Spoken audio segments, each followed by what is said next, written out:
Man, that video gets me hyped. Vanguard's fun to watch on LAN, aLLeY. Who would have thought? Oh my gosh, the crowd in the background, hearing it over the clip is like the cherry on top of hearing everybody scream every time he just continues to get kills. Like, okay, we got 3. Oh, now we have 4. Oh, now we have 5 and 6 and 7 and 8. What a debut out of Cap. Absolutely. Now, let's bring Miles and Chance back in and let's talk a little bit about our first match that we have going on today. We have Florida versus the London Royal Ravens. Welcome back, gentlemen. And I want to ask you, Chance, off the rip, Florida Mutineers. Now, they won their first match. A lot of people were writing them off a bit, but they come out guns blazing, and they look pretty good. What'd you make of that?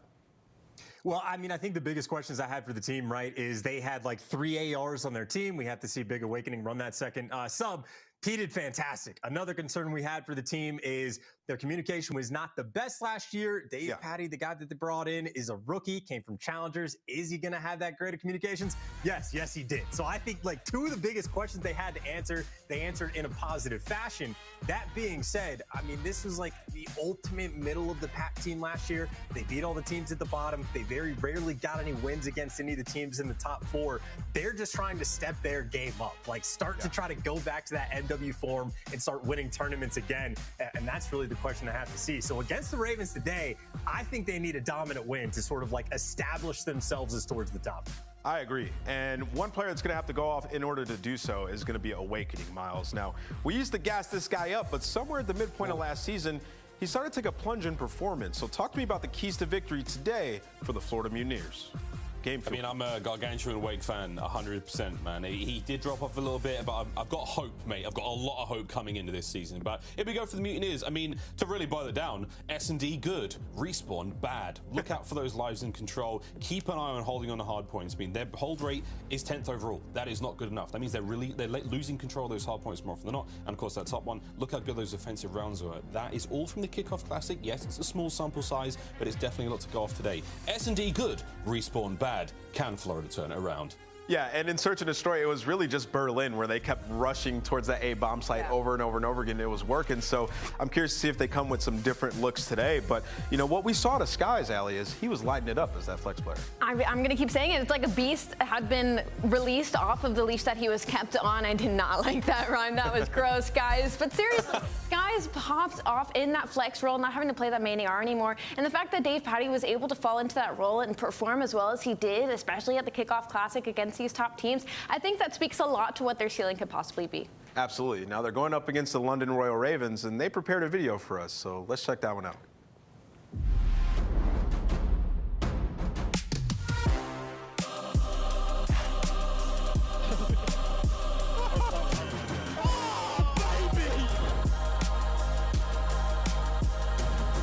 They got players in every single corner of the map right now, too. London is Afro.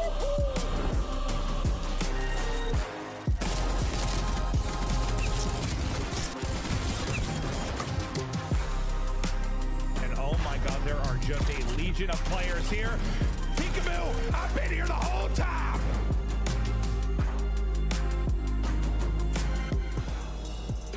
And the game fuel keys to victory for the London Royal Ravens. aLLeY, what are they going to be? Well, they got to convert their first bloods in S&D. Florida's been winning 41% of their first bloods, but have been able to win 68% of their 3v4. So even when they're down a man, they've been coming back. So they need to convert those first bloods in S&D on top of Florida Mutineers and play loose. You know, they got those first land jitters out of the way, 0.92 KD overall, and that's not so bad, even though they got swept versus Seattle. And they need to get 0 going after a long year. He had a 0.79 KD versus Seattle, and overall team is 0.92, so really it's just him kind of bringing it down. Again, he's coming off of a year of sitting on the bench, so we can only put so much expectation on his head, but he's got to step it up for this team.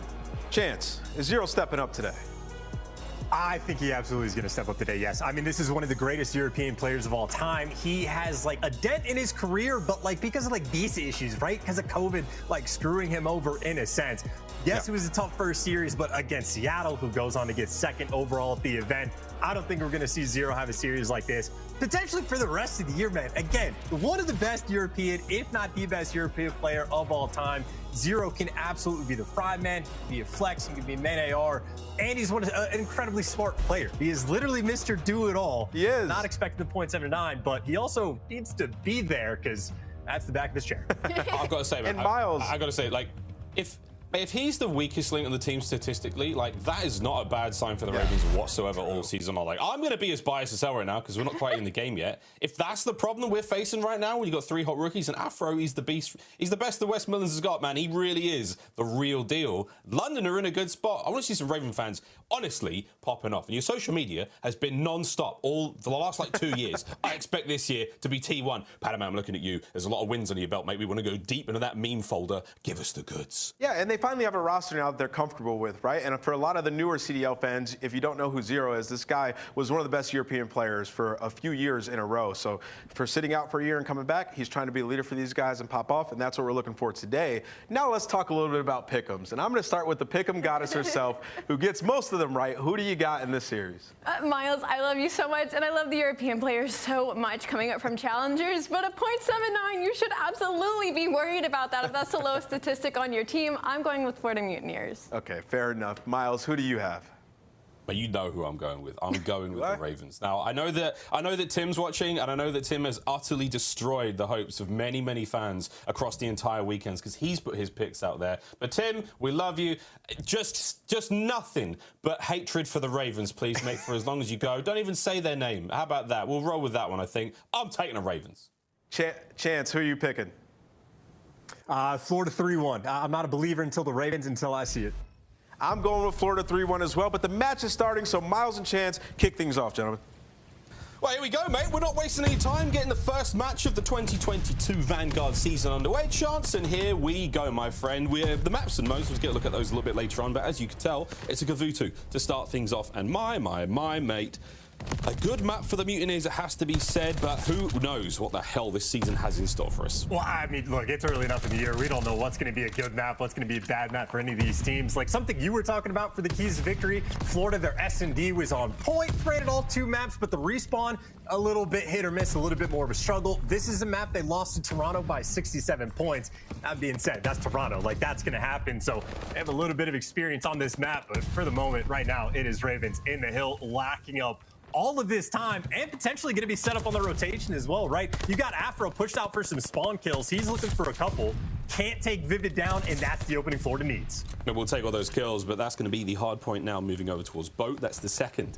And it's Awakening. We gave him the Big Wake moniker because, quite frankly, he is a big man in and out of game. Let's see if he can bring the goods today. 3-man all across the point now for Florida. Across this top position on Boat, as you can see, Awakening has eyes on a lot. He can cover so much of the map right now, and the Ravens are taking a bit of time now, winding up for the punch, looking to make this first break. And it's going to be Afro. Here he goes flying forward. Dave Paddy finds himself 2 more in the kill feed. Gizmo up next, finds a small pick. Not much more to be had here. Can he get Awakening out of that top tower? No, he cannot. And Chance, the Mutineers continue to hold the line.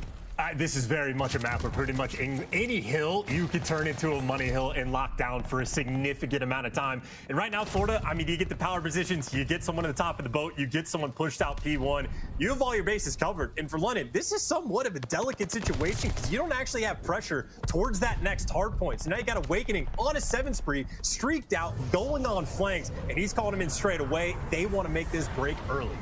Light bomb in. That's right, baby. That got patched. Gizmo is gone. He is now dust in the beach here of Gavutu.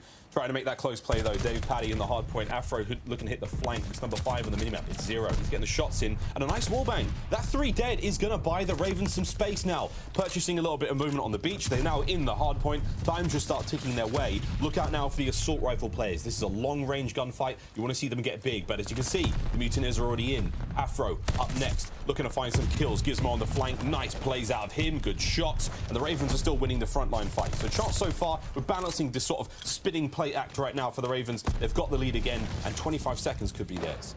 And now this is all about, like, take your time and just find some of these kills. You have so much time to start worrying about this rotation. The Afro just has to play his life in this situation or just gun skies the bed. That'll be the headshot coming through, but you see why he's waiting and being patient. His teammates working on the bottom side of the minimap. They're trying to make sure that when they go for this, try to make that clean break on the first try, because if you mess it up, well, things get problematic, and Awakening 2 massive kills down low. Gonna make his teammates' live that much easier. Awakening looking great so far, 11 and 5. He's back to big wake form. Brand new hardpoint, radio tower now. Afro with a slow and steady approach from behind. Got to watch those spawns on the top left-hand side of the mini-map for the defenders. That's going to be the play for now. He's an Afro on this 5. Can he find any more? Stuns up. Here comes the hit. That's going to be number 5 into the hard point. Skies reads it, gets the kill. It's going to try to find a few more. 0 though, as the Ravens players keep flooding through. The kills are there. The break is good. Mutineers spawn out. London has the hard point. Oh, beautifully done, dude. Love the patience out of Afro, too, right? He's at, like, the front of the hill waiting for his teammates and all of that just for Zero to deliver the 2-piece for the actual break. But that is clean and efficient work. And, well, for the Ravens after this hill, they're going to have, what, a 30-second lead. A 30-second lead indeed. Well, Chance, we gave Florida Mutineers a lot of love when it came to the communication. Now it's time to go back in and have a listen in with the Florida Mutineers. Stay down hill, have your front green. Have your front. I'm watching your mid pinch. Don't hold your mid pinch. I have front green. Top third, Gizmo, top third. Shoot my front. No one for your honor. I shoot too. There's one green. Paint hill. Yeah, they're going bottom cages. Stay alive. Just stay down. Cages, Afro. Done. Anything? One more on I'm staying on a hill. I need top boat. What's going on? Back above me. Top green pre-fired me. Yeah, He's above top me. green right now. Yeah, he's above me Top green flag, top green flag. I got naded. I hit with nade on hill. He's top green, just maintaining hill. Top green still. Mid hill. Top green, I'm trying to get ring. I'm trying to get ring. Gizmo's our side there already. Gizmo, ring We're heavy. on the rock, okay. Try to sneak me. When you close down We there. can fuck Gizmo. You can chow him. Yeah, one's winning both cutting us. He's taking the heady. Naded. Gizmo's taking the heady. One might pinch us, C1 guy. Yeah. I got pinch. One behind him. I saw him. You hit that race, I'm behind him on their side. They're meeting Outer upstairs. Gizmo. I'm behind him, wait. We might flood. I'm waiting. Shot on you, dude. I don't see him out here. No, he went hill, Gizmo. He's inside the ring, I think. I'm hard watching. Got a whole pinch. Outer, they double watch outer. Yeah, there's like 3 of them. Blind spot. Ankle blind. I did. Let's just stay out. Outer nasty dead. Yeah, finish that up. He shot me on I'm got heady. Ravens starting to soar forward, the lead working out, kills all going their way, and Chance again, all things considered, I think the comms were fine out of the Mutineers, but they are not able to capitalize on the kills here. Yeah, you know, comms are fine. The small talk is good. The problem is they cannot step foot inside the hill. They cannot successfully flip the spawn. They weren't able to do anything. Awakening now working through the middle. You see his teammates still trying to fight inside the point. No one's winning the gunfights except for Big Wake, or maybe Skies actually had his help. Now for the 1v1 inside the hill. Afro is here. This is his home.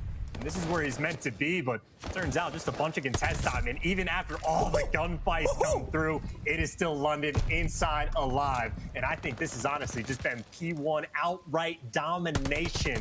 And now Afro going, he's a cutoff man. He can find all of this information. Couple kills. There's number 5. He's thinking about some score streak. Oh, Dave was up next, and he was going to eat him alive if not for those shots. Good work out of the Ravens, and once again, you've got Afro going on a tear. Watch those player cams as well. You get a live look at the player faces. I'm telling you, Afro is living in the game right now. The man is on fire. Second hard point now in our second set. Back to the boat we go. P1 was a bit of a bloodbath. And look at that scoreline, friends. It is 200-94. The Mutineers have got a little bit of work to do because currently they're looking a little lost at sea. Over to 0. Lying down bottom side of the hard point will be taken out. And again, the kills keep on flowing. Chance to clean an easy break as the Mutineers, they've managed to capsize London's ship.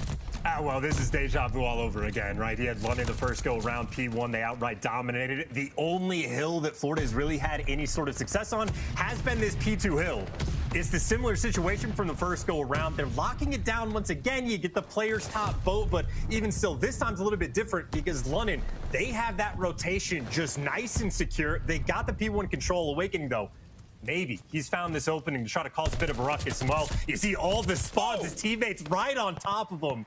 Just like that, Vanguard, they have given Florida a gift. Yeah, they've given it to him. Here comes 0 from behind, though. Finds 1. Tags into the second. Skies, decent shots, but here comes the pinch from the Ravens. They are flooding forward. Gizmo will be the last man up. No problem. Now turns his eyes to the spawns.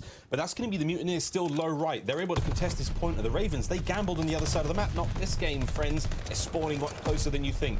Ravens' defensive hold now looking a little difficult. 3-man in ring. They're trying to find the wallbang, but Dave Paddy, he does not have walls. We can confirm it. He cannot identify the corner Afro's in, and that play is keeping the Ravens in this one. Covering fire from Gizmo. It's 2 from him. The Ravens still soaring forward. Here comes Vivid. Pistol in hand. Not able to get the kill. 10 seconds now for the win. This could be it. Who's that? It was Awakening on point. Can't quite find the kills either. The Ravens are 5 seconds away from the victory. Here comes the last minute contest. Florida's got to go. You got to fly. Get on the point. Get involved. Not a chance. Not a hope in hell. The Ravens smash map 1. Smash indeed. That is an outright stomping of a Gavutu. They even got gifted some spawns. It did not make a single bit of difference. And I mean, that's a nice way to start stage 1 for the Ravens. Again, 0-3 in map count at the kickoff, but a dominant win there for map number 1. And I think Gizmo especially just had an absolute field day. 24-14, 2,500 damage. I mean, that's as good as it gets. And even 0, well, minute and 45 in the hill. I mean, that's a nearly perfect game number 1 for Ravens. Best way they could kick off stage 1. Yeah, nice look at the stats there again. Big Wake, 16 untraded kills, non-traded kills. That's him basically playing the island role alone. But look at Ravens across the board. Teamwork was there, kills were on point. And again, everyone's like, oh, Zero's only going, 14 of 14. They're winning games by that measure. The stats certainly don't mean everything again. Trey Morris has been around the blocks a few times. He's got himself wins, MVP performances. All that matters, friends, is the W. And the Ravens walk over that first one here as we look across the highlights. And you know, what was the stat that I think we had for the keys to victory? Florida, they were like 10th overall in the kickoff of actually holding hard points. Yeah. Again, this is a map where you can lock down almost every single hill, pretty much all of them. Like even P1, Ravens had a feast, but Florida's inability to hold, it showed up here on this hill where Ravens break through and strip away 30 seconds. In those 30 seconds, I mean, that's a swing point of the game, maybe where Florida could actually build a lead, but instead they can't hold the hill. It got broken down. And even on the P5, just a few hills later, it was the exact same thing. Florida got there first. They utilized streaks to get that early time. Did not make a single bit of difference. They could not hold it to save their lives. They can just break on through and blow the game out of the waters. That is just a clean and efficient first hard point from London. Yeah, not a bad look whatsoever. And again, we give AR players a lot of love on this map. Again, longer lines of sight, especially towards that beach side of the map. You know, when it comes to holding down boat, you cut that one right down the center of the map. Those AR players are having a good time. Perfect example here, these clips from Gizmo. A lot of these kills are up close, but the space he's buying his teammates, that is exactly what you want to see out of an AR player here in Vanguard. And on a map like Gavutu, Case and Point, great start from the Ravens. But here we go, maps and modes, friends. This is the rest of the series. Desert Siege, S&D, second map here. Going to be fun looking at that one. Again, we saw a lot of snipes at the Kickoff Classic, or snippety snaps, as we will hopefully be seeing all season long. Gavutu control for map number 3, and of course that Tuscan Berlin, should we need to get there. Berlin chance, quite frankly, I think for, of course, the Florida fans, you do want to go to Berlin S&D. They were not bad on the map site whatsoever. Pretty pumped to see how that one goes down. But hey, the first map of the 2022 season chance, it's in the books, and it's a Ravens win. The bias I will say, and I'm doing my best to not let it happen. No, that's fair enough. I was just going to say, I think one interesting thing is like BreakingPoint.gg, they'll put out power rankings that are like voted on by the coaches. And even after what I would call like a mildly successful kickoff event for Florida, they basically didn't change the spots. Like all the coaches saw the performance and you're like, no, that's fine. Florida, I think they're in 10th overall for the coaches ranking. So there still hasn't been high expectations. And again, that's a map number 1 where Ravens sort of turned their game around. And, you know, this could potentially be the best London team that we've seen from this organization. We know that the Challengers players are discussed, and we're expecting Zero to bounce back. Again, as good of a map 1 as you're going to see. Now we got to see them convert it in the search and destroy. We'll see if they can keep it going. I'm quite enjoying the you in the chair position, by the way. This sort of like mastermind vibe we've got going on. Yeah, I'll figure that one out.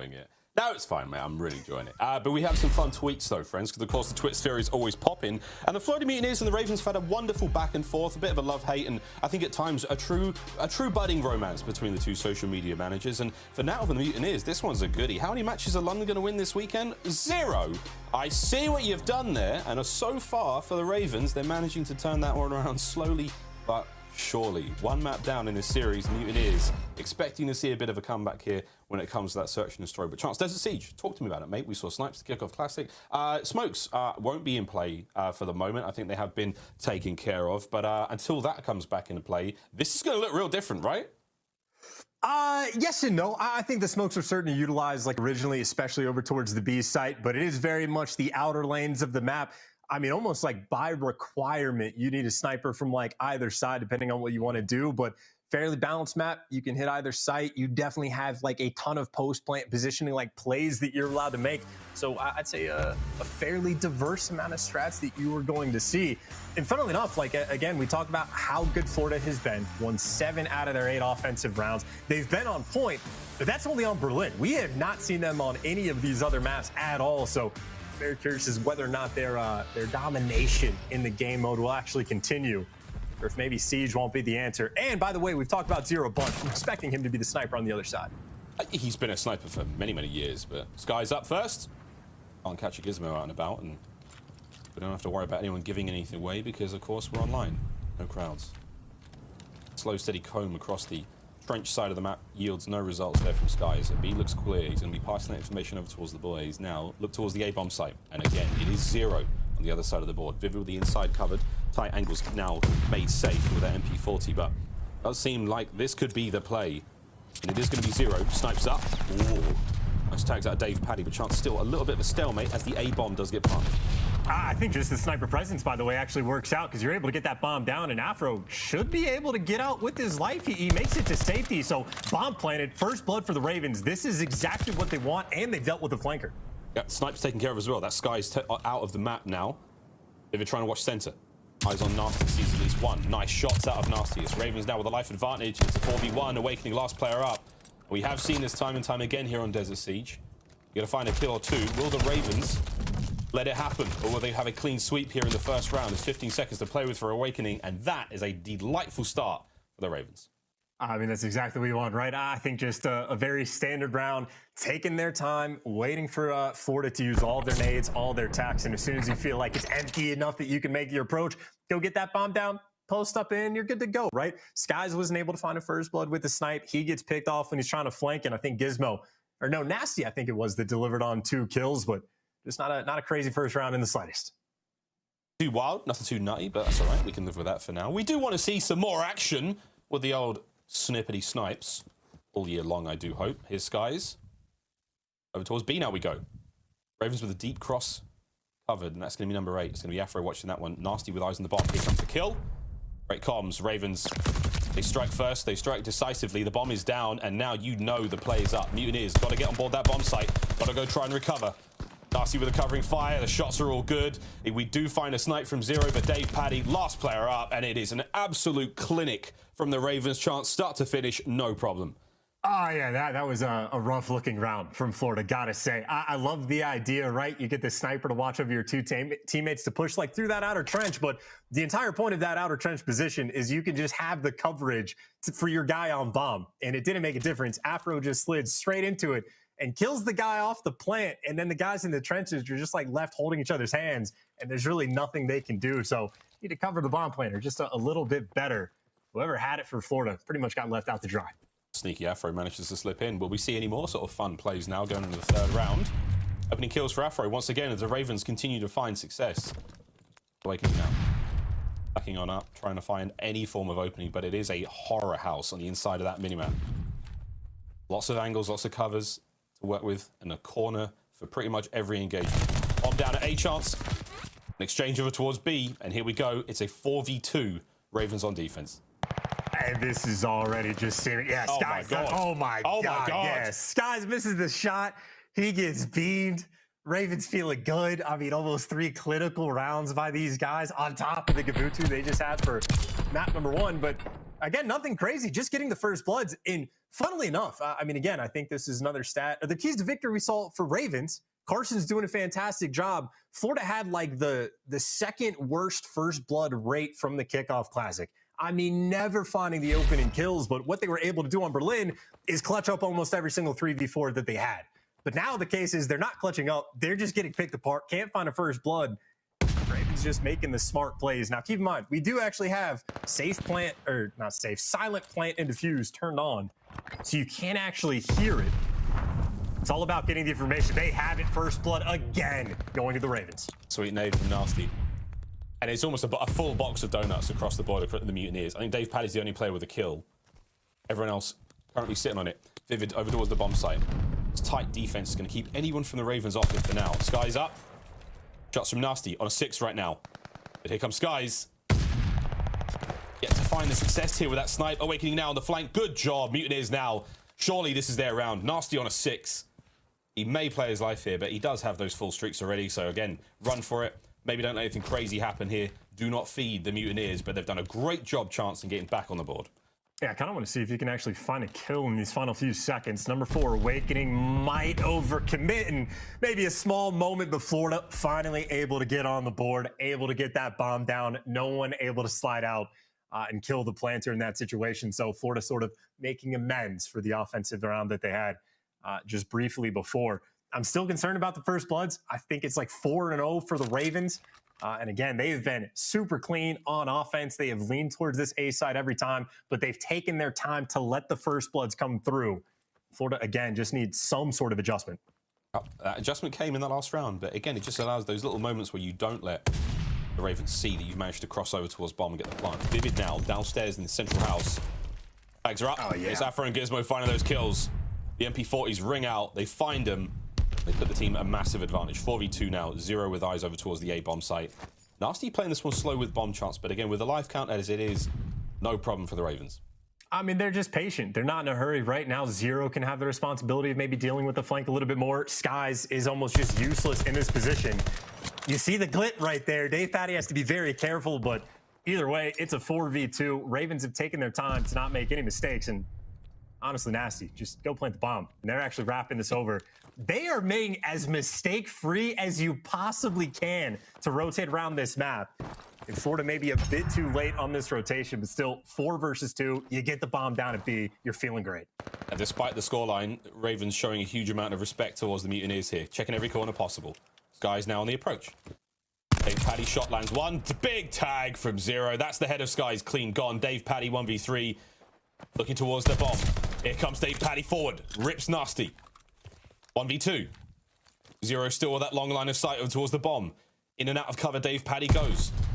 Doesn't look like a Stark out here, not running in a straight line. He's made it a 1v1. Zero's last play left up. Got to stay alive for a few more seconds. I don't think he's got the time to get back to bomb either. Zero will be able to. He might do something horrible to him here. He's on the chase. Oh my God. Get it with Zero. Where is he? Is he going for the assassination? I think he might have been. Ravens, they play it safe. They play it smart. They get the round. Yeah, no, I don't know about the assassination. I think just making sure you can line up the kill with the pistol. But I mean, either way, again, clinical round. They just have their number when it comes to the first blood. I think Afro and Gizmo both got the kills at the exact same time. You're 5 for 5 with first bloods. I mean, you're pretty much going to have just a cake day on a map like Desert Siege if you're finding those opening picks. So Florida right now, I mean, they're just in the middle of getting picked apart. Someone's got to step up. Maybe Dave can be that guy. 4 and 5, the only player with any sort of success for the team. But to another round we go. And again, Gizmo's able to find that first blood. Gizmo finds the first blood and a gut shot from Skies through the roof of the train car there. Oh my word, this angle from Zero. Look at that. A-bomb site, safe for now. Over to the B-bomb site. Vivid with bomb in hand, waiting for the move. He and Afro. Oh, wait a minute. What is Zero's face made of? Skies lands the shot. Not quite able to get the full kill, as again the cover must have helped out there. With davePaty beating, well, there we go. I was going to say, the only player down and out. Now it's a 3v3. The bomb teetering through middle chance, and no one quite yet able to make a move. Afro, though, he's thinking about it. He's actually found this opening. It depends on where he peeks from. He catches Skies, drops the sniper, and now he's getting hunted down. But there's only 30 seconds left on the clock to actually get this bomb planted. Afro is just going to cause them to turn the attention. Vivid feels forced to make a play, and he can't make a good move. Ravens, again, picking them apart, getting the first bloods, making the plays when you need. And it certainly helps that Zero, I don't know, maybe this time off puts some adamantium in his skull, because I mean, I don't know. I was told snipers are OP. Apparently, headshots don't even take him down. That must have been a pixel or two of the train cart there, or that like iron girder that just stops it and allows that bullet penetration to save his life. But we pick apart pixels here on Vanguard. The Ravens are certainly picking apart the Mutineers. 5-1 now. This is map point to put them at 2-0. And Nasty's had one hell of a game. 7-1 over to Zero once again. He's been looking very strong against Skies in the snipe-offs. B-bomb plant now for a fast one. Skies saw something, and the nade might help out. Awakening cut down on the flank. Here comes the pressure from the front. Afro's found another one. 2 players now left from the Mutineers. Skies on the approach forwards. Got to check the trenches, and it is trench warfare indeed. Zero. The tags are in. davePaty, not a chance. The Ravens have stunned us all again. That is 2-0 in the series, and a truly clinical performance there on Desert Siege. I am very happy London woke up today and came prepared to play. I cannot say the same for Florida. I mean, I think that's literally 7 for 7 for first bloods. None of them even seemed overly complicated. I think Florida had one round where they were even trading any kills out. But I mean, again, a clinical map 1, an absolute clinical map number 2. And there you go for Gizmo, right? The first bloods obviously are not correct on the data view, but he still had 7 non-traded kills out of 8, like almost across the board. Just no trades from Florida coming through in any sense of the word. And again, 6-1, you know, how much more dominant of a performance could you really ask for? Maybe young Thatcher could show it off. 250-119, gavutu hardpoint goes to the Ravens. 6-1, Desert Siege goes to the Ravens. Now gavutu Control. This is where things get a little wild and crazy again. Control's a game mode that was so heavily dominated by the guys from Seattle Surge when it came to the Kickoff Classic. Everyone else was playing catch-up. Have they managed to do that catching up? Plenty of homework hopefully being done in between Kickoff Classic and now at season start. And chance, lo and behold, the Ravens have managed to do a ton of that homework, proving to be a formidable force so far here in this matchup. And something I made a mistake early in the broadcast when we were doing like our picks and who we thought was going to win. Then I was like, Florida. Florida's definitely going to win. I forgot Tim picked Florida to win, which means obviously Ravens are going to dominate them. So like, how am I not just making the opposite reads? That's on me. My mistakes. I will learn for the next series. But yeah, this is Ravens again, at least compared to Florida, on another level. Yeah, well, indeed. We're going to take a very quick commercial break. During that break, if you're a Ravens fan, you may as well flood Tim's mention and give him a thanks so far because it's working. That's all we know. Let's do a very quick commercial break. When we come back, map number 3.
The Call of Duty League is brought to you by Game Fuel. Victory in a can.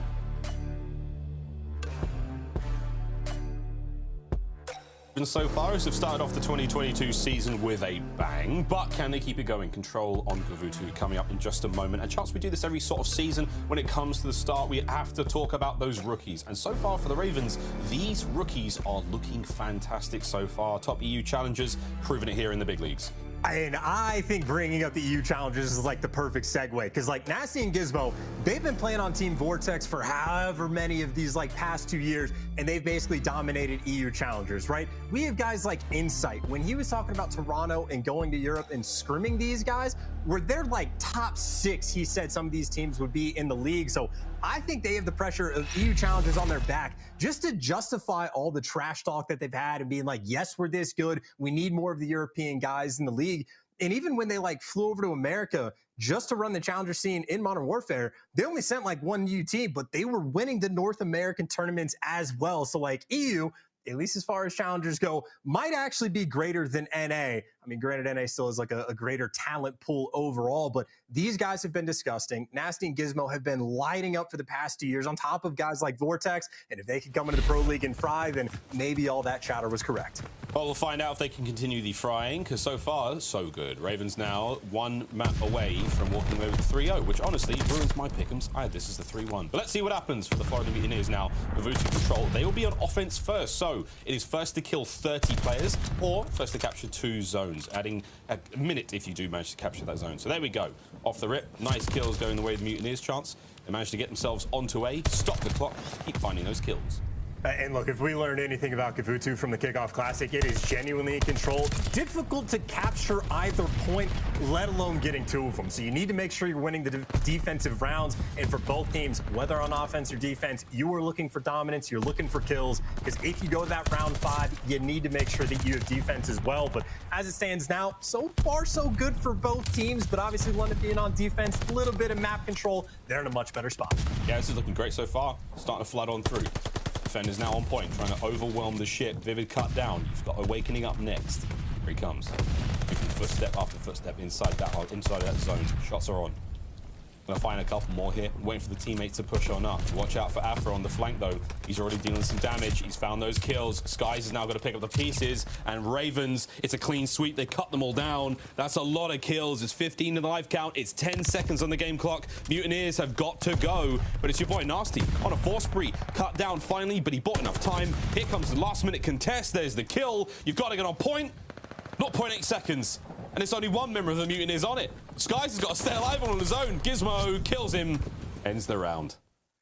And that is tough as well, because it's not even like the life count was too close. Like, they were keeping it close early on, but at a certain point, you end up in the blender. I think that was about a +7 in the kill category for the Ravens. So they're on point. Maybe they don't get any actual kill streaks coming through just yet, because a couple players got shut down. But either way, wheeling and dealing on offense, they have not lost a single step from the past 2 maps.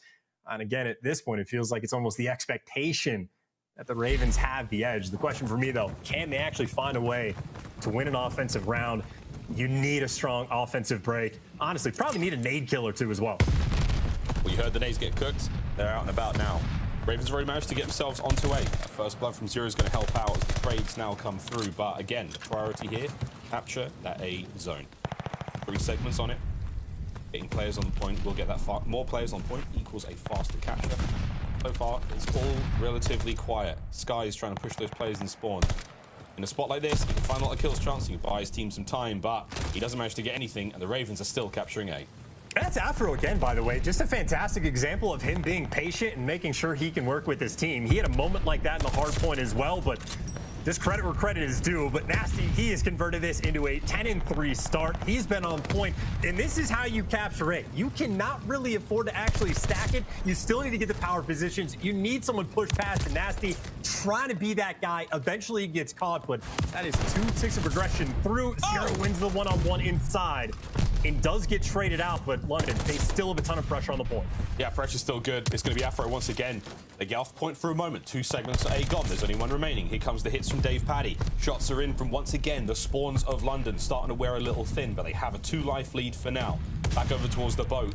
The battle's still raging there. It's DavePaddy brought down. Opens up the field now. You can see those reinforcements from the Ravens making their way into the point, and it's Vivid up next. Zero cuts them to pieces. Onto the point we go now for the Ravens. It could be a 2-man stack, but it's going to take a little bit of time to capture this one. They get an extra minute if they do manage to finish the capture. Zero can't win the fight, but A's gone.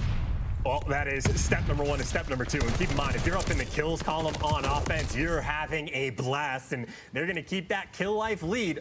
+5 advantage, minute and 20 seconds to work with. And they even have someone that's snuck through. Gizmo is behind enemy lines. But frankly, he's going to have to take down at least 2 with them to open things up for his teammates, because everyone else for London, they are stuck in their spawn. This is Vivid, the front man. While the Mutineers can't get anything done. Nasty just brought him down. An easy kill indeed. Gizmo's still on the flank, so trying to relay that information. 1 minute now left to work with. Here comes the play.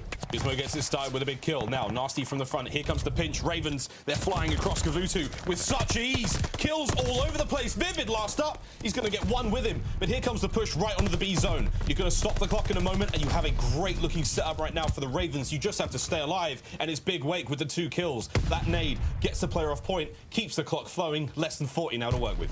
And Florida needs to slow things down. They can't let anybody actually stop the clock, but they are so heavily down on lives.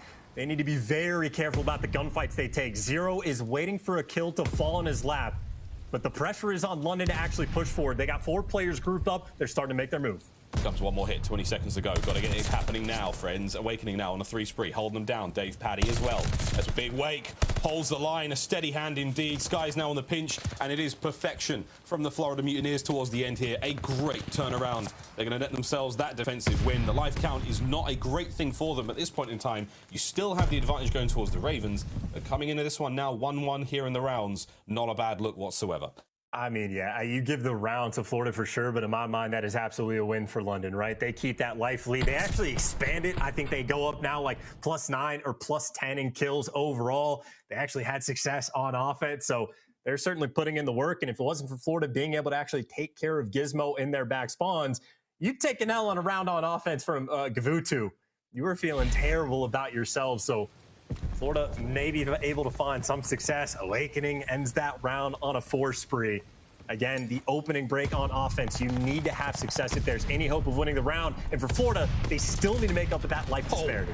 Oh, that was a classic Big Wake opener right in through the middle. Cut you down, can't quite get it. I was going to say, we've seen a lot of kills either side for both teams, but no streaks yet. Streaks on Gavutu, very, very effective indeed. Life count now sitting in the favor of the Mutineers for possibly the first time in this entire map.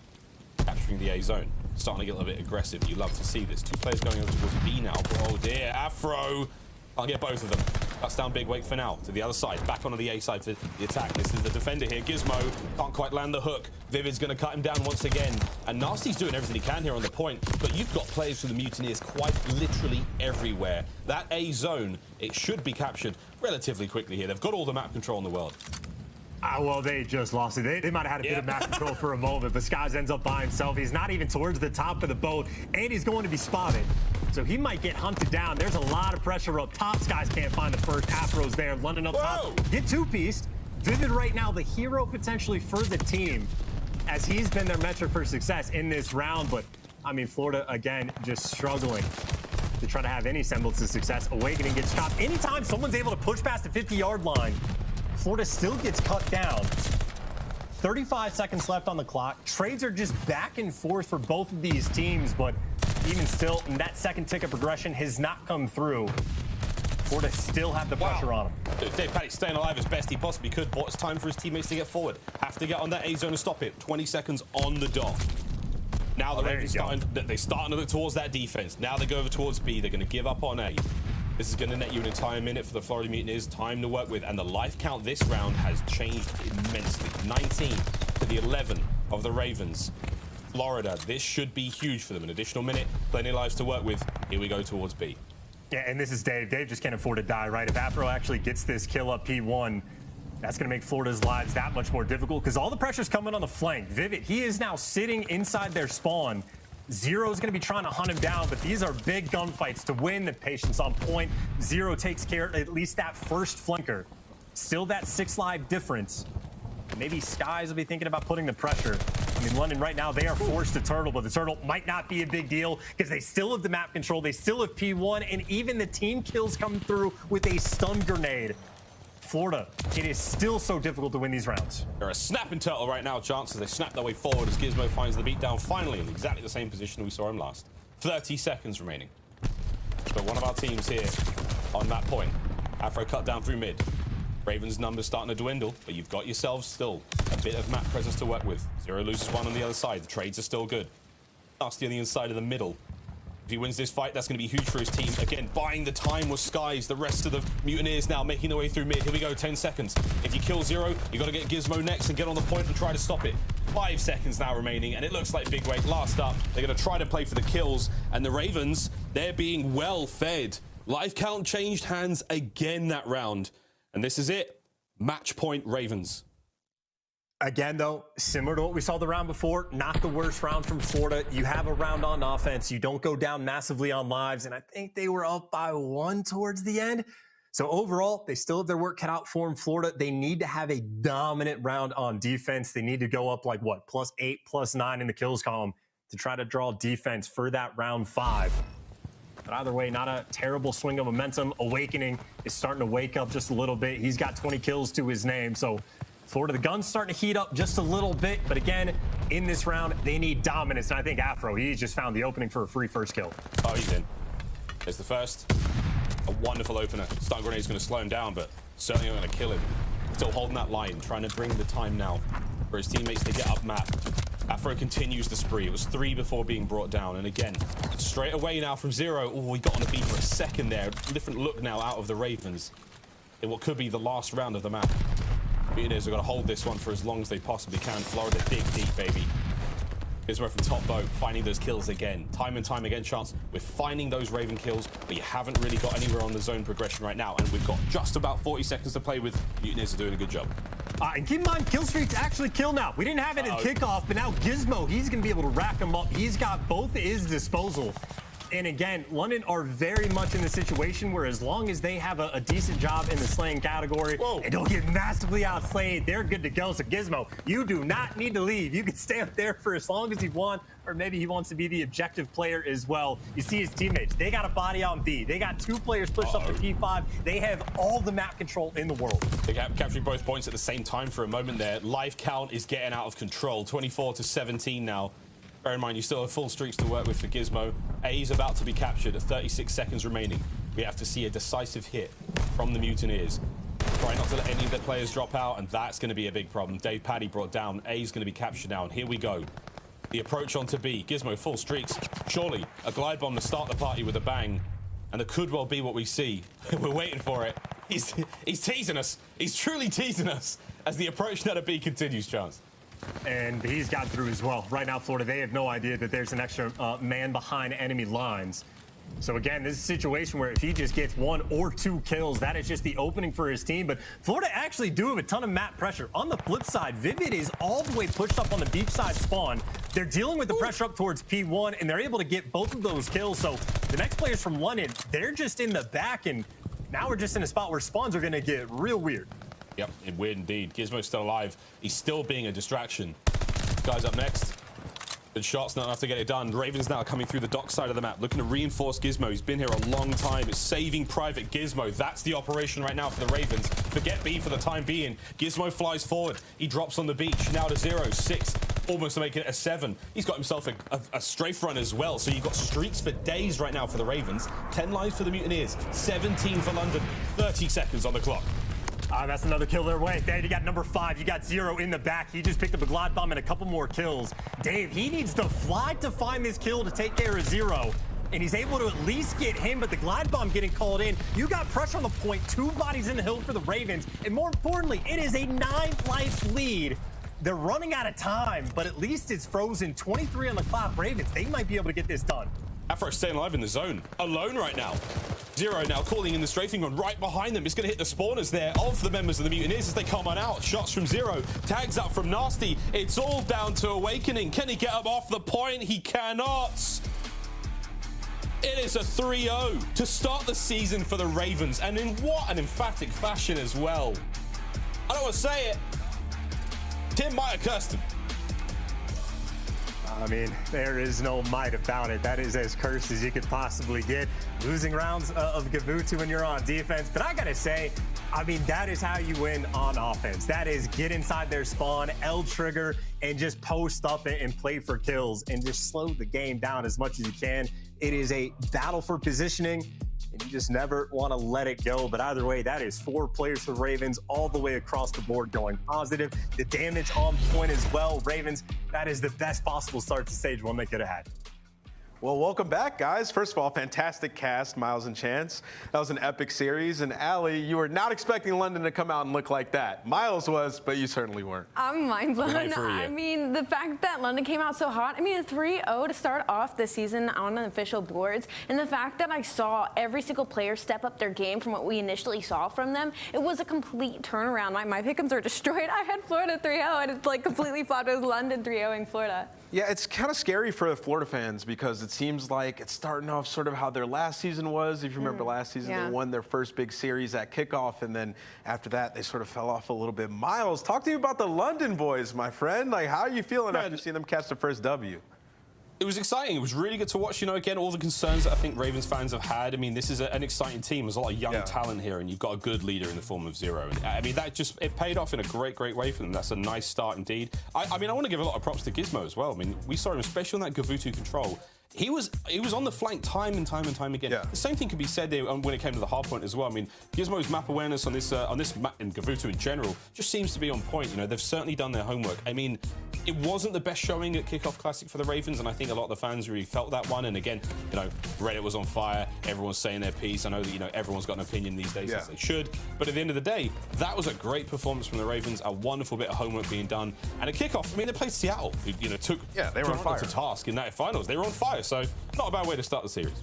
Yeah, and you know, you look at this London Royal Ravens team, and it's a bunch of young guys, right? Playing with Zero, who's coming off of a year where he was on the bench, right? He wasn't playing against some of the pro teams, so it's really nice to see them come out and get a W versus this Florida Mutineers roster, and a roster that is stacked with AR players. And how do they get the win, aLLeY? They win in 2 GVOOTUs, 2 AR maps, where we're getting to see Nasty go off. We got to see Gizmo go off. I mean, look at that map spread. Chance, do we have you still? You still there? I know we saw a picture of you. I'm absolutely still here. What do you want to know, Namo? Dude, they dominated all 3 maps. Do you think that this team is going to be strong on the AR maps going forward? I mean, it's kind of hard to say. No, I mean, again, like them versus Florida, I think in a lot of people's power rankings, they were still towards the bottom, so we don't know exactly how London will match up against the top teams, but that is pretty much a mistake-free series, right? That is a couple money hills on GVOOTU that they're able to get the breaks. They're winning offensive rounds. I think they were 7 for 7 in first bloods on Desert Siege, so that is as perfect of a series as you could possibly ask London to be able to put together, so incredibly successful in that regard. I mean, what more do you want? Yeah, I mean, and then to talk about Florida a little bit, obviously that was a bit of a struggle of a series. For Owakening on that first map, I mean, he was playing pretty good, but that's sort of the story with this team is Owakening sometimes he pops off, but they don't get the win. What did you see out of Florida that you think they need to improve on going forward, aLLeY? It just felt like they weren't waiting for each other. It felt like we'd see 1 or 2 players about to make a big play, and he wouldn't play his life well enough, and he would just get picked off, and it would amount to nothing. And I saw a lot of that in the control.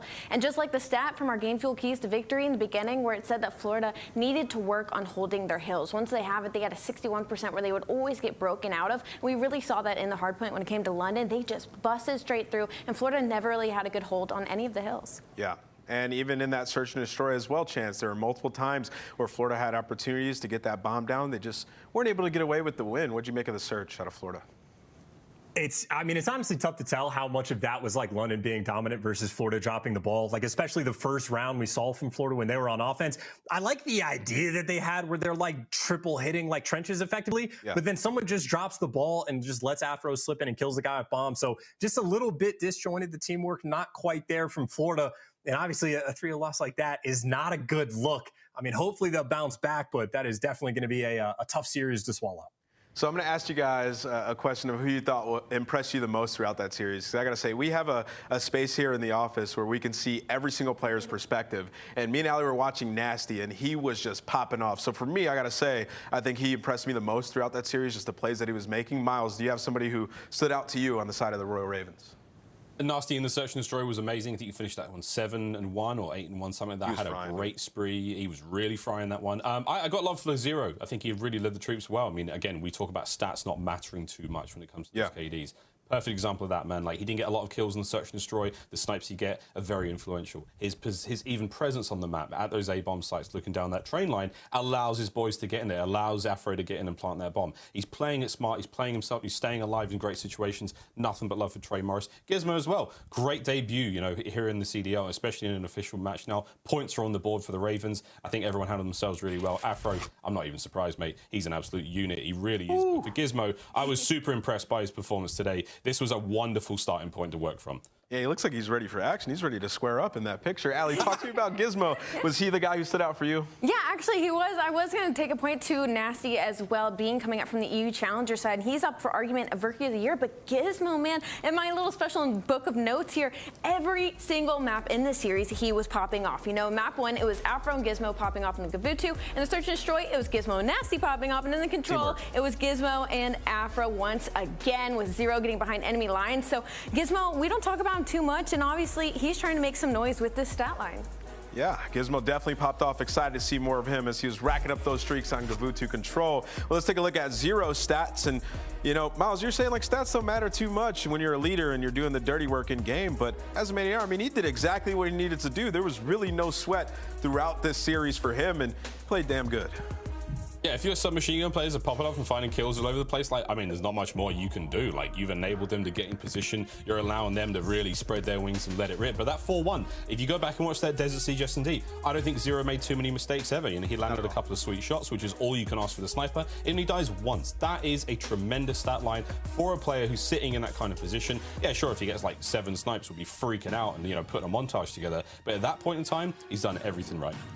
Yeah, and aLLeY has a stat for us. What does that say in your paper? Well, it's the one on our screen. 86% non-traded kills for Zero in Gavutu Control. I think that's insane, because when I was watching him, he was just getting behind people. So that means every single time he went on a flank, he succeeded with maybe 2 or 3 kills under his belt. So that's insane to me. Well, let's say hello to Zero. We actually have him here for our Game Fuel Victory Spotlight. Let's bring him on in and talk to him a little bit. My boy Trey, man, how you been, buddy? I'm good. How are you? I'm good, man. I want to talk to you a little bit about your team. You guys get that first W. I know that feels good. How's it feel to be playing with sort of 3 young players on the rise in Call of Duty? I mean, it's just what I wanted, really. Like, when I got benched last year, well, you know, forcefully, like, benched because of COVID, I said to Dom this year, like, you know, let's go after some talent. Especially Dom, like, he hit me up. He wanted to play. Marcus was obviously getting re-signed. He's unbelievable. And then, you know, it come to who do we want, and we got Byron in, and then it come down to the last person. We all, you know, Marcus and Byron vouched for Gizmo a lot, and I teamed with Gizmo in challenges a fair bit. Like last year, I teamed with all of them bar Nasty. So, you know, we still had a bit of chem coming into this year, bar me and Nasty, and you know, I couldn't ask for a better group of people, because you know, it's fun, it's exciting. Plus, you know, they got a lot of respect for me being like a veteran, so it's really good to just, you know, play with this team. The respect is huge, especially with such a high IQ player like yourself. And coming off a Kickoff Classic, obviously, it wasn't the matchup that you wanted. But what did you guys do to take away from it as the first LAN match of the season? I mean, there just wasn't much to the Kickoff Classic for us. You know, it was just going there and seeing how we were. You know, after that event, I had screams to get benched, and I think we all know I'm not that bad. You know, you know, we just came back and just started working a bit harder, and you know, we trolled a bit, and you know, we just try and have fun whilst taking it serious. And, you know, what I said about me being a veteran, like, it's hard to keep them under control sometimes, but, you know, they're a great group of people with some, like, the ceiling on this team is crazy. And, you know, this is not even part of it. Like, I'm excited. So, Zero, I mean, you know, your name sort of has been getting dragged through the mud a little bit. It seems like people forgot, you know, who you are, right? Like, you were playing great, and then you had to go sit on the bench for a bit. So, for you, where do you feel like you stand personally amongst the main ARs in the league? I mean, come on, Ant, you played against me. Like, you know, I was away for a year and a half, and people thought I was a Warzone pro. You know, it's a joke.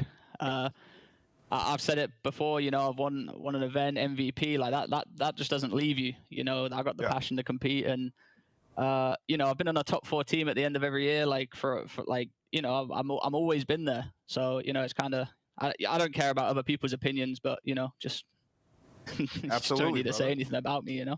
Absolutely, man. Well, good luck to you. Good luck to the squad going forward. It's nice to see you guys get that first W. I'm excited for the future. But that's going to do it for our Game Field Victory Spotlight. Everybody say goodbye to Zero. And we got to talk a little bit about our next match coming up here in a bit. We're going to have LAG and Boston Breach.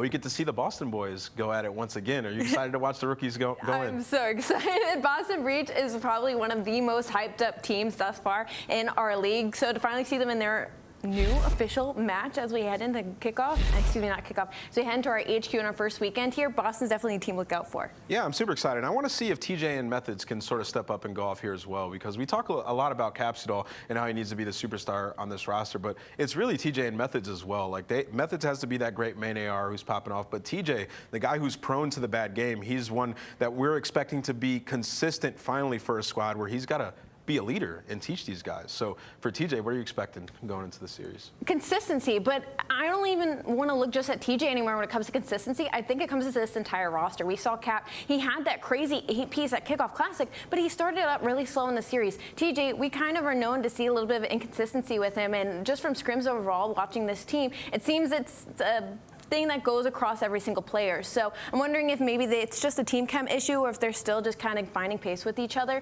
But I definitely think it's going to be consistency issue. Yeah, it's going to take some time. And I don't really want to jump the gun and rate them a little bit too high yet, because from scrims alone, people had them top 4, top 5. I think we need to see a little bit more. But for Los Angeles Guerrillas, they didn't have a great showing at the Kickoff Classic. And this is a team I personally thought was going to be top 6 all year long. What did you attribute most of that to? Because you're somebody who doesn't really fancy the Los Angeles Guerrillas. Why is that? My brain is sitting here like, no, no, no. Again, it's nothing against the players. I think every single player is so individually talented. I just think together, this team doesn't make sense to me. Okay, Asim and Kyler, I have yet to see them find their chemistry as a sub duo. And I just don't know if they'd be able to match up against the likes of aBeZy and Simp, you know? And that's kind of the FaZe meta that we're heading into here into this season. And with a full veteran roster, with all these challenger players coming up, I still see them hanging. Well, wonderful. We'll see if LAG can prove aLLeY wrong. But for now, we're going to go to a quick commercial break. When we come back, you can see that match, Los Angeles Guerrillas versus the Boston Breach. You get to see some world champions go up against some rookies. Let's have some fun. We'll see you guys on the other side.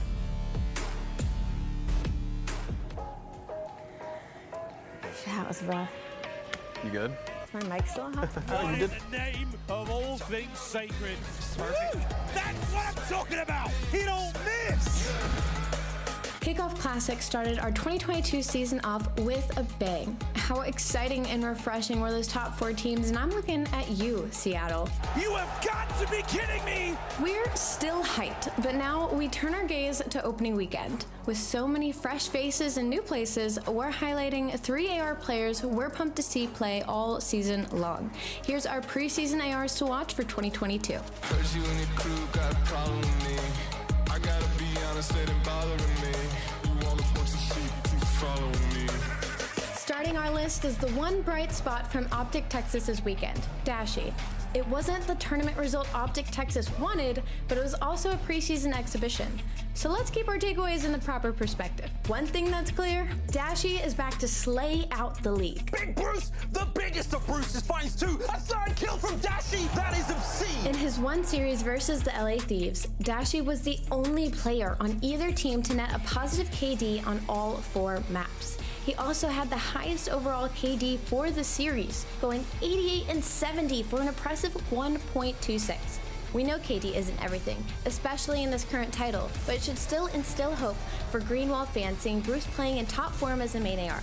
We're excited to see the adjustments OpTic Texas makes for Major 1, and if Dashy can get his first chip in over 3 years. Little bit of magic from Dashy still flowing through the veins.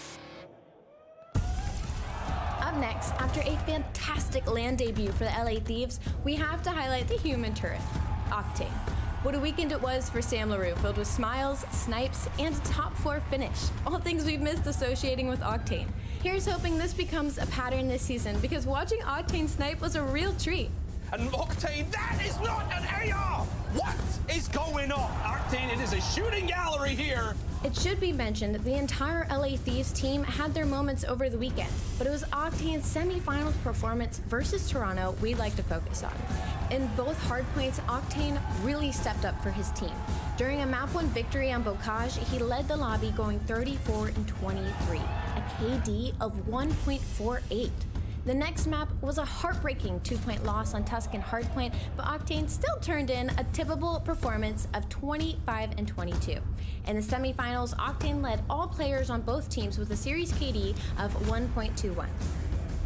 Oh, we're on the POV! That's what we wanted! The vibes are high for this LA Thieves squad after this great top 4 showing, and we can't wait to watch the evolution of this roster.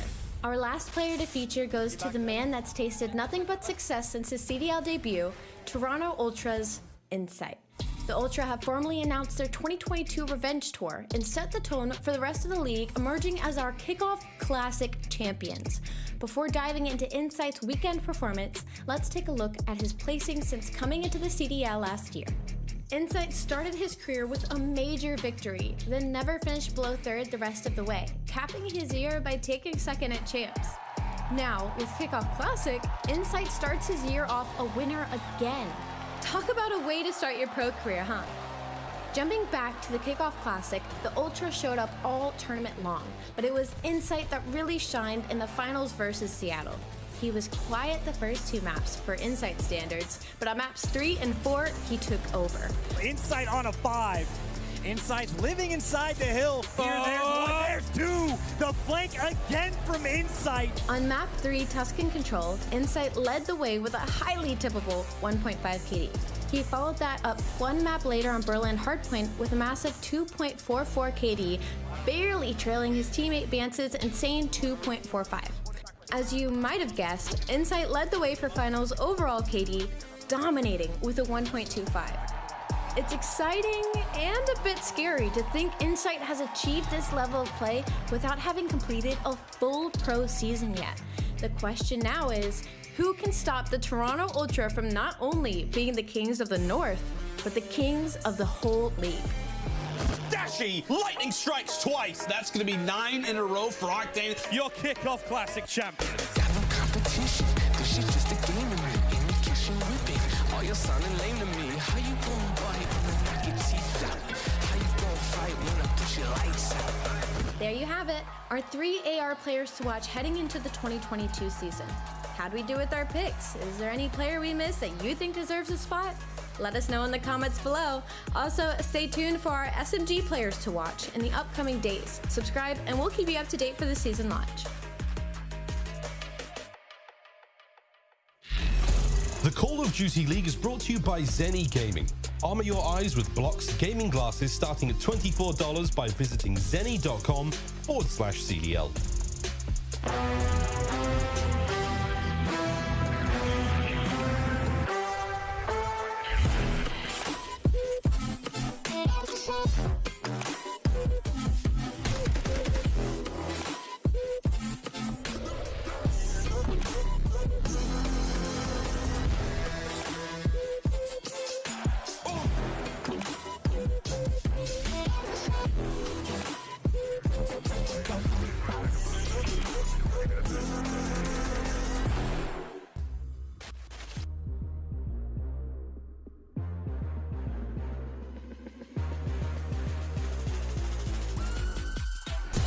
And he'll have some words for Crimsix.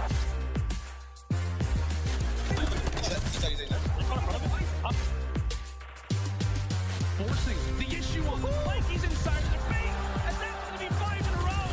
How about 6?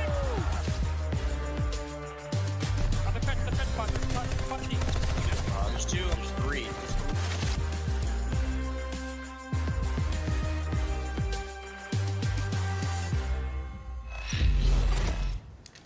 Live from Columbus, Ohio, we're snowed in with plenty of Call of Duty left to go. I'm Nameless, joined alongside aLLeY, and we got plenty of matches. Let's bring in Lando and Studdy and talk a little bit about our matches coming up.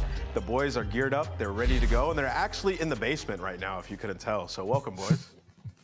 We are. We actually, you guys up there somewhere? Maybe if I start knocking on the ceiling, you guys can hear us. But hey, Jay, we're happy to be here. I'm really snowed in as well. I couldn't leave, but of course I want to be here because of obvious reasons. We've got Call of Duty to cast. Absolutely. Yeah, I'm in New York, so snow is exactly what happens here. But I'm excited for the season to actually start. We saw an insane first matchup between the last two rosters. Ravens were able to walk away in a clean 3-0. And now we have a great matchup between two teams that took an early exit in the kickoff. This one's going to be a good one. Absolutely. We got LAG versus Boston. They both faced instant defeat at the kickoff. Boston looked pretty good. LAG not so much. Now, Jay, talking about Los Angeles Guerrillas a little bit, coming into the season, do you think they were overrated, underrated? Like, what do you think about this roster? I think it was overrated because you have a bunch of talented veteran kind of players, but like aLLeY said, it just doesn't gel well together with their teamwork, as we saw at kickoff. Like their SMGs, they look like they've never played Call of Duty before, and that's hard to say when you talk about players like aBeZy and Røkkr. These guys are world champions in Røkkr, and then aBeZy, he was doing a lot of the success stories for NYSL last year, but just based off the kickoff, they were both sitting at bottom of the list, and when it came to the players that got the KDs in hardpoint, they were like 45th and 47th. That's not good. That's just unacceptable with just a veteran roster that they have here. Yeah, so talk to me a little bit about the Mountain Dew game fuel keys to victory for LAG, aLLeY. So someone needs to get a trade. 22% of the teams that resulted in a trade, 12th overall in hardpoint versus Florida. Again, we have to go easy on them. It was just a kickoff classic in their first series we've seen of them on the main stage for the year, but seriously, and get the SMG duo going. His team has a .87, Røkkr has a .83. I don't think I would ever be saying that. One match. We have to keep that in mind. But versus Florida, who we saw just get smoked by London, who is in everybody's bottom 4 of power rankings. So looking for LAG to come out hot. Yeah, absolutely. Lando, talk to me about aBeZy and Røkkr as an SMG duo. It's kind of an interesting one. I don't think we'd ever think we would have seen these two come together as a unit, but what did you make of them, or what do you think about them going forward? Yeah, I mean, to be honest with you, I really like the pairing of the two. I think when we talk about a player like aBeZy specifically and what he was able to do last year with the New York Subliners, being a guy who wasn't originally on the team, and then I think it's fair to say it was kind of the glue to that roster throughout the entirety of the season. And then you have somebody like Røkkr who, granted didn't have a great last season, going from Dallas to LA Thieves, and then obviously we know what ended up happening there. But I mean, the talent is undeniable. I think, like Jay said, and as aLLeY has brought up it as well, it's a matter of if you can get these 4 players, but specifically that SMG duo to really level up or to perform the way that we know that they can. I mean, the ceiling for this team is unbelievable. It's just a matter of actually getting them to work, which will be the biggest talking point around the team. No, I totally agree. I think really it's like Røkkr, he's the superstar on the team, and you need him to be feeling comfortable on the map. I think, on top of the show we talked about, do they build the system around him? And I'm more on the side of, yeah, you do. I think you build the system around him, let him go out and slay, and then aBeZy goes out there and does the dirty work. I mean, aBeZy's coming off of the best year of his entire career, right? So he's sort of a leader on these when they have issues and problems in the game, he can help them get through it. Yeah. So I'm excited for the future of that duo. And then talking about Boston a little bit, I think the AR battle here is really what we need to be looking out for, Jay. When we look at TJ, we look at Methodz running those ARs up against Slasher and Gunless. Talk to me about what you're expecting out of these two, because two guys that you would expect to not be able to go up against the likes of Gunless and Slasher, traditionally. Yeah, so Methodz and TJ, based off what we saw at the kickoff, it wasn't their strongest performance. And I feel like for this team to have success, they need to be consistent, especially TJ. Since he's going to be that player that's running that flex, running that third submachine gun, or the third AR, he needs to be the guy that's stepping up to a whole different level. He's no longer a young gun. Now he has to be teaching these young players how to step up and be that player for this team. And on the opposite side for Methodz, you just have to continue to be the leader for this roster. Yep, and now Jay, I'm gonna come right back at you, kid. Tell me what the game fuel keys to victory are for the Boston Breach. Yeah, so right off the rip, you have to buy your life more in hardpoint. 62% of kills were non-traded. That's 12 overall. And they played 2 hardpoints versus NYSL. Someone's got to go out there and get a trade. And then they also have to rotate. They won 44% of their rotations versus NYSL. Just not really good. It's 10th overall. Hardpoint is the thing that needs to improve for this Boston team. Yeah. And then TJ, like we said, man, he needs to be the consistent X factor for this team. You can no longer be the young gun. You have to always be putting up at least a 1.1 to 1.2 to be able to slay with the best teams in the game. Absolutely, man. They have a great roster with some young guys. Nero as well. We haven't talked too much about him, but I don't think that'll be for too long. I think he's going to end up starting to pop off. Yeah. We'll be talking about him as well. And they also have fantastic coaching staff. You have Zed. You also have Denz over there. Both those guys have been competing for a long time. aLLeY, I know you showed some love to them at the Kickoff Classic. What do you think about the team overall? With the coaching staff, it's fantastic.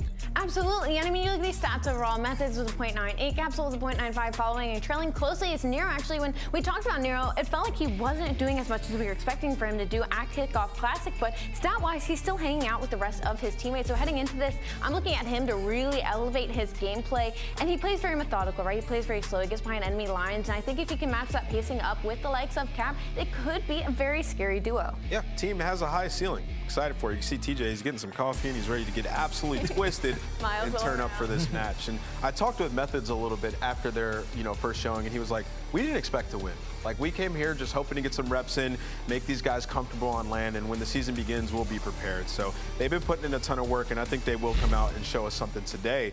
But you know what time it is, Lando? We have the two best pick-ems here. We have aLLeY and Lando. They're the best at picking the win. So CDL pick-em time. Lando, who are you taking in this series, brother?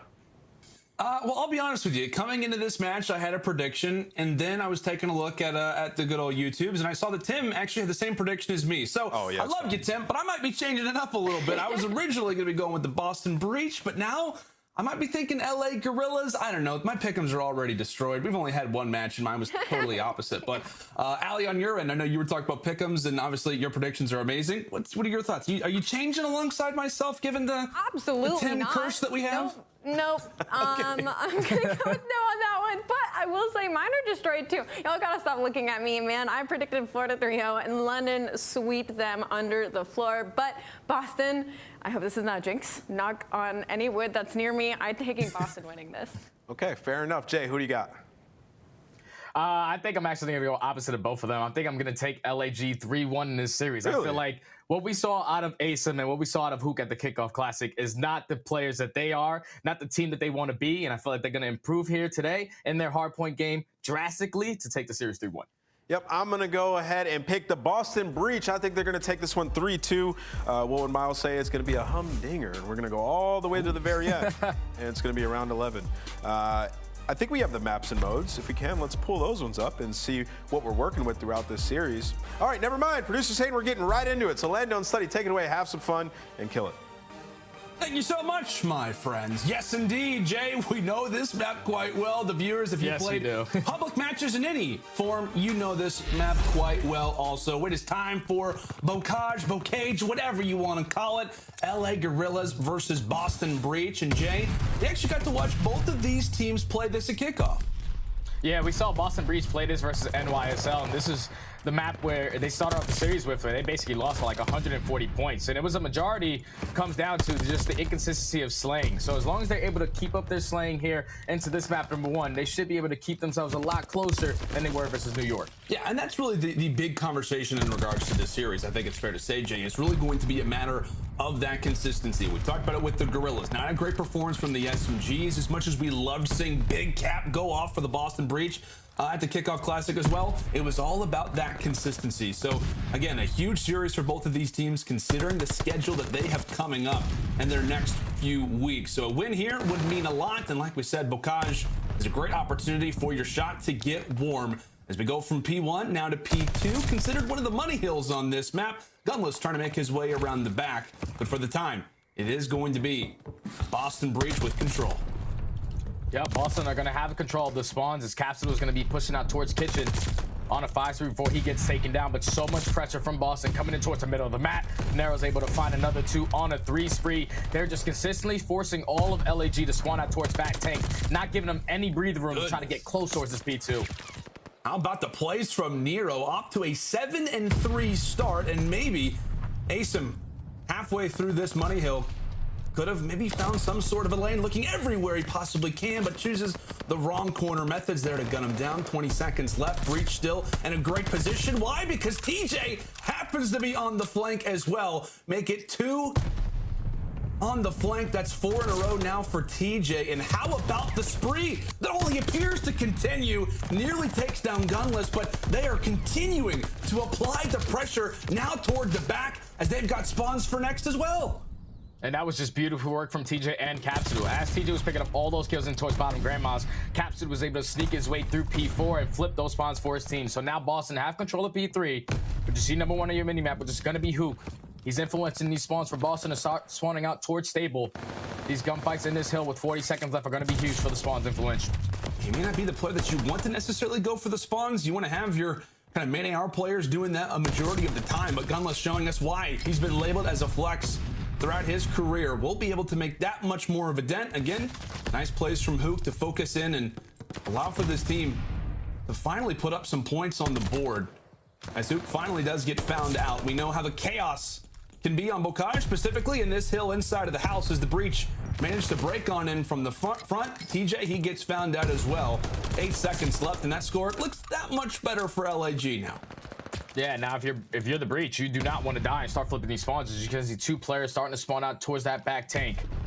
As number 1 and Hook is going to spawn back stable, should be able to pick up this kill right in front of him. As spawns flips are going to come in for LAG, down 30 points, trying to break in towards this barn hill. You see the pressure already coming in from both teams. At least LAG able to come out on the trades on top for the time being. But eventually they still have the spawns. They're able to get right back in with 40 seconds left. 35 still on the clock. LAG, a much better performance throughout these final few hills. Again, a team that is going to have to turn things around. Jay, like we said, man, their schedule, it does not get easier after this game. We're talking about New York. We're talking about Toronto. Left in week 1 and week 2. I mean, a win here, we talked about it, is necessary for a team that's been called a ticking time bomb. You don't want to go down 0-3, and as we labeled it, this map, that much more important. A win here versus Breach is almost considered a necessity, right? Yeah, it definitely is, man, because for the organization of LAG, they haven't really had a lot of success for these last 2 years. So going into this major one, when you're playing these regular season matches, the schedule gets tougher as you go. So matches like this, where you're playing not one of those top 4 teams, you need to try to come out and win these ones, because it can, obviously all 12 teams make it to the major, but you can definitely get a better seeding. Yeah, and we'll see what LAG can do with it. As we said, every game, every map now, especially with the format that we've got, makes it that much more fun to watch, and that much more stressful, I guess you could say, if you're a player, given how talented the league right now stacks up. 35 more seconds left in our first set of rotations, and the big story continues to remain that way. Boston Breach doubling the score of LAG for the moment. aBeZy able to touch his way inside of the hill, and it looks like his teammates are also slaying out somewhat effectively. The Breach, a solid showing off the first set of rotations. Last few seconds are in, and aBeZy, a nice kill for him to solidify those seconds. And this is good for LAG to get back into this game, because at least based off the first rotations, not either one of these teams on that P1 hardpoint were able to get a majority of that time. So it was all about just focusing on the spawns. Even though right now Boston have control, they are going to be able to set up for this P1 hardpoint early. 24 seconds leading for Boston. Going into the second rotation on hardpoint, you see LAG, though, their main focus is just for these spawns. Not a majority of time going to either one of these teams. Yep, Methodz trying to secure these spawns for new, as LAG, specifically Gunless, may have snuck through to potentially swing how this next rotation will go, trying to stay alive for as long as he can. A big gunfight really just in front of our screens as TJ's able to walk away with it. Let's go and step aside now and see how the comms are sounding for the Boston Breach. Top. Bottom team Z. Back by River. Look at he one shot. One's watching back roof. He's back P2. He's back P2 tank. Low bar. One might be 10. Yeah, one might be 10. Looking for cover. Give me a second. I'll kill the guy. We got the back. Nice. Give a pinch. Come on. I'll see. Back roof dead. I got time. Back 10, he's stable. Go river nut. Okay. Starting back river. Look at river cross. I'm on 10 right now. We in barn. I roll left right now. I'm barn. Hey, we'll give me top. Barn, one shot, Kelly. The back. Let's push out. They're low, Nero. Got it. Listen, pitch in front here. No, in bottom barn. He would treat Come front. Take it on the back. One with treat. Deep back, Pierce. Back got it. I'm gonna go with time. One shot back, guys. Two door. Nice. In the back. Back Pierce. Deep back. Pierce is back tank. I'm going your guys' tank. I got it. Back tank. I'm seeing back. Pick up left. Oh, well. Going bottom barn, I think. Back where you teach. Top barn. I'm left. Hey, treat or truck door. I'm gonna tank. Tank, kill me. Top dead. You don't That's one yourself. Weak back up. I'm trying to push him. Still back tank. You stun him? No, I didn't. Might have went out. Oh, he's still back tank. Yeah, Go. two. Back tank, guys. Top of the tank. Guys. Time. Back. I'm getting kitchen. Hey, my back. Back. Window. Ivy right. I'm a window. Watch out, back window. I don't see him back window. Watch out. I'm nading him. Yes, have me. Back window. Window.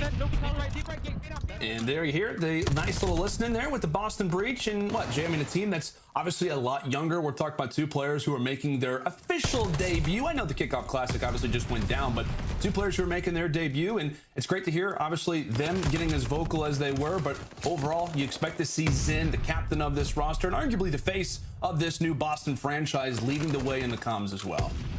Yeah, he definitely was, but the only thing that really scared me right there was the fact that even though they were calming a lot on that P2 hardpoint, they still allowed for LAG to eventually flip those spawns for P2 to get right back into this game. There's only going to be 10 seconds remaining on this P3 hardpoint, as Boston were able to hold at least a good 20 to 25 seconds here to grow this lead even more. But still, it just comes down to those little situations where a little bit more experience, because they picked up a couple kills in towards spawn, but once they let Gunless flip them from the backside, that's what eventually flipped those spawns. They cannot allow those little mistakes to happen, even though they still have the lead right now. Yeah, you got to tighten up the little things, especially on a map like Mokaj. We know it can be crazy, and as we said, so many little situations going on in pretty much every single second of the game. We saw a nice little spree there for TJ as he tried to secure spawns for our current Barn Hill, but LAG quick on the rotation as they'll be good to lock this one up for the moment. Back and forth affair so far throughout this game, but aBeZy lingering toward the bottom side, has two in his sights, but he'll get beamed down as well. Gunless will pick up right from where he left off, finds two of his own, and with that, it will be a wipe of the Breach. LAG now less than within 10 seconds of tying up this game. And they're right back into this one. So now if you're Boston, your main focus is to not allow these spawns to flip. You see number 2, which is going to be Gunless, slowly working his way up towards tank side. With the help of aBeZy, he's going to have the crossfire set up to take down Capsidal. Once they drop down TJ, they should be able to push out towards this back tank. But still, a great hold coming in from Boston. They know that they have to secure these back spawns, tie game for the time being. But the kills going back and forth. Gunless able to find two from bottom tunnel. And then TJ finds two of his own to eventually win the hardpoint for Boston. Oh my goodness, a back and forth affair as it continues to swing. The pendulum going back and forth right now as Cap from the top side of the gate is able to beam one down himself. Also having a few long range shots for Gunless. He is feeling himself and has a good reason to. Right now sits at 4 in a row, nearly makes it 5, but clearing the way right now for Boston. And now Boston, they have not been able to break in towards this P5 hardpoint the entire time. So this is going to force them to start thinking about that rotation or eventually hit that junk time. You see number 8 on the minimap, which is going to be Nero, already thinking ahead, trying to get those spawns flipped for that P2 if it does get there. But this has just been great work from Boston, man. Now they have to focus on this player in Slasher, trying to flip these spawns. Methodz is going to get that information when he comes off that spawn. But now, Boston only being 37 points away from closing out this map number 1. If they can get a good chunk of time off of this P1 hardpoint, they can do it here. Yeah, that's when the managing game really comes in for LAG. You've got the time to think about, you've got the spawns to think about, also trying to keep these players off of P1, trying to flip for the next one. So many things right now developing inside of their minds, but player 4 now becomes the focus. So you have to keep in mind, right, Slasher toward the top side lingers inside of 10. Boston still with the spawns, but LAG with the current seconds on the board. Slasher finds that kill, and meanwhile, he's at least bought some time for Gunless to remain back here. Current hill remains vacant as LAG pop right in, but Big P pierced toward the back as Nero's able to shut him down. That will be spawns for next, but at least you like the aggression being shown from LAG. Back and forth we go. It will be the Breach over at Fields to start off. And so far, this has been Breach's money hill. Every single time off the P2 rotation, they've had the spawns. So you see what LAG are trying to accomplish. They're trying to push this through the middle of the map, trying to push through low waters. As you see, number 5 in Capsidal is just going to be super aggressive out towards Plat. He's going to spawn all of LAG out towards back tower. But kills going back and forth. Number 1, which is going to be that one player. He's going to try to stay alive, which is going to be Hook. Eventually, he's going to get taken down. But Boston, once again, control spawns. Boston continuing to put themselves in the driver's seat. Cap, meanwhile, has been lingering through the middle of the map. The problem for him is that pretty much everybody from LAG has been in that one-by-one focus toward the tank side as he finally gets ripped apart. Meanwhile, it's Gunless still hanging out toward the tanks. aBeZy waits for the call, seizes the opportunity, takes one player off of the tank, that being Methodz. Now Nero decides to push on up as well. An unfortunate challenge at the time as LAG look to claim the final few seconds in Breach. Their focus, Jay, it's going to be on the spawns. It's TJ versus aSim, and TJ makes the kill happen. 38-30 right now for TJHaly as he gets dropped, but it's Breach with the current spawns. LAG quickly on the contest. Yeah, LAG 230 to 225. They have control of the hard point. All of Breach are starting to spawn in towards the back. You see Hook, he's able to flank one, able to take him down. He spots Nero in towards the back, gonna win that gunfight as well. So now the spawns are gonna be able to flip for LAG, and they keep control. They keep control indeed. Breach still spawning out toward P2. Gunless aware of that, trying to do everything he can. Meanwhile, it's Hook still inside of the hill. Not the weapon of choice, but he's still putting it to good use. Breach, they managed to break their way on in. It's a 9-point game. LAG with preferred spawns, but you can still get spawn trap back here if you're not careful. Back and forth we go. Breach so close to reclaiming the lead, but it's LAG who break in at the perfect time possible. TJ throwing a detonate in as he'll fall as well. 5 more points. LAG, can they claim this map? A slasher, a snap of a finger, say goodbye to half the lobby, and LAG walking away with another crazy hard point. They lost this bocage at the kickoff classic, but they have changed the game plan up. Now coming in to Major 1, and what a victory it was, Jay. What a victory indeed, my friend. Boston, they were able to get to that P2 hard point nice and early every single time. But LAG, they fixed their mistakes off the first 2 rotations. Once they got to that 3rd rotation of that P2 hard point, they didn't really focus on breaking the spawns. They weren't trying to focus on attacking back stables. They were holding it from the front. Once they won a majority of those gunfights there, that allowed them to set up easily off the rotation towards that P3, get them those back spawns early to eventually close down that game. Slasher with a huge 3-piece to win his team the map. Yeah, I mean, just big plays right there from the Litigoat himself. And I know we talked about a number of different plays, Jay, but I mean, ultimately on a map like Bocage, there's only so many things that you can focus on. But really at the end of that game, just the plays that were being made. We talked about Hook's performance. He instantly levels up. Gunless, I mean, everybody was just aware. And that was the biggest thing that we talked about for this team was, you know what? We know the amount of talent that this roster has. It's just a matter of bringing it together. It's the intangibles. It's the out-of-game things almost that have to bring this roster together. And while it was a very close map,